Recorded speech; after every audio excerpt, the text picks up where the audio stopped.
Hi guys, and welcome back to my channel. In today's video, I want to talk about the top 5 personal finance tips that I live by. I think this is super important for everyone to know because I hope that in a perfect world, everybody will have a good grasp on their personal finances just to set themselves up better for life, for their relationships, for their whatever goals they have to accomplish in this world. The reason I'm making this video is because after you read a handful of personal finance books, you realize that they all pretty much sound the same. By the way, this video is going to be in the context of the stock market because the stock market has a very low barrier to entry and it's very easy to start investing in it and putting your money to work for you. So the first point, if you have seen my previous videos about compound interest, this will not surprise you, but it is to start early. Start building those good financial habits nice and early. Start investing early. Whether you're putting away $50, $100, $1,000 a month, it doesn't matter. The most important thing is to just start. This is because compound interest takes time to kick in.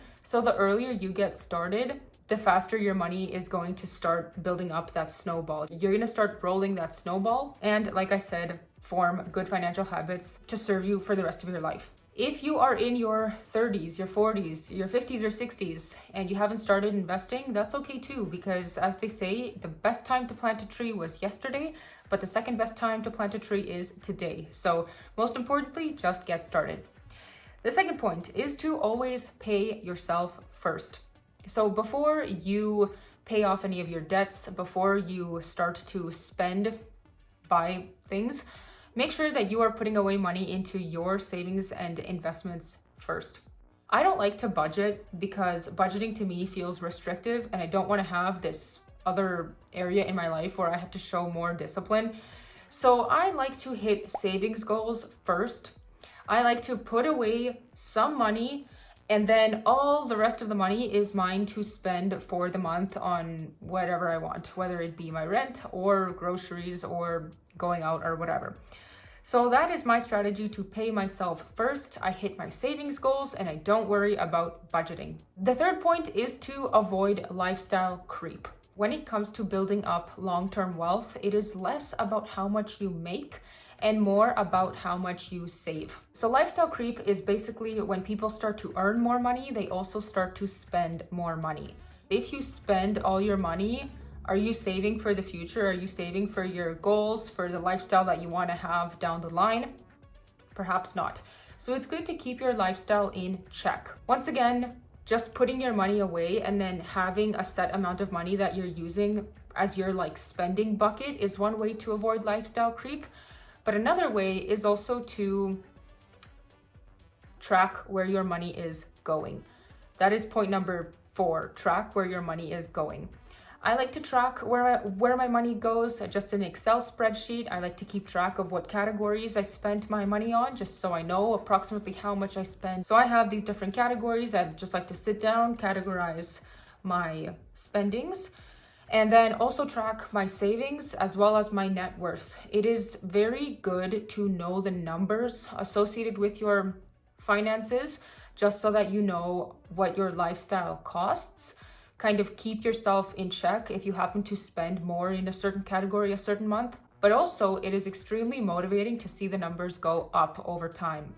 So absolutely, I encourage you to track where your money is going. There are apps that can kind of automatically go through your bank statements and categorize your spendings, but I like to do it manually just because I trust myself to categorize my purchases and it reinforces good habits even more if I'm really taking a close look at my finances. And the fifth point is to not emotionally sell when the stock market is on a downturn. Probably you know that right now the market is going into a little dip.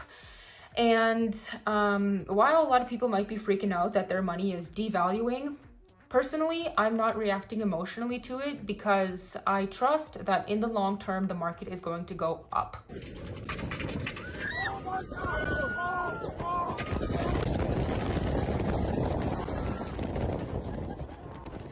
There is a really good book that reinforced this mindset, which is called The Psychology of Money This book is not the most action-packed book, but it really helped me internalize, not to emotionally sell. Investing might not be for everybody out there because you should be comfortable with seeing dips in the market and rises as well. Perhaps if you are too emotional to stay invested in the long term, you can invest in lower risk instruments if you really don't want to get invested in the stock market. But as long as you are investing your money into something so that it is growing and outpacing inflation, that is the smartest thing to do. So that concludes the top 5 points. To recap, the first one is to start early. The second one is to pay yourself first. Thirdly, avoid lifestyle creep. Fourth, track where your money is going. And fifth, don't sell emotionally when the market is on a downturn. Thank you so much for watching. If you got any value out of this video, feel free to drop a like and consider subscribing, and I will see you in my next video. Bye.